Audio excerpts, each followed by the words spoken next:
எப்படி செய்யுதுன்னு பார்க்கலாம். எண்ணெய், பட்டை, லவங்கம், கசகசா, சோம்பு, நட்சத்திர பூவு எல்லாம் எண்ணெயில் ஃப்ரை பண்ணிக்கோங்க.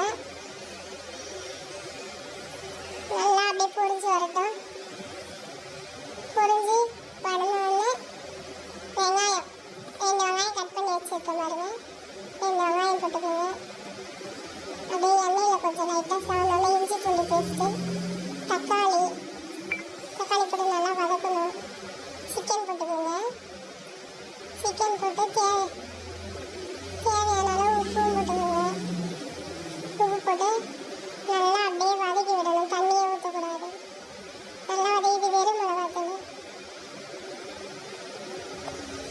கொஞ்சமாக கறி மசாலா ஆட் பண்ணிக்கோங்க. நல்லா ஒரு கலர் கலரி விடுங்க. அதிலே நல்லா கொதிச்சு வரட்டும். இது வீட்டில் அரைச்ச மிளகாத்தூளுங்க. 2 ஸ்பூன் வீட்டில் அரைச்ச மிளகாத்தூள்.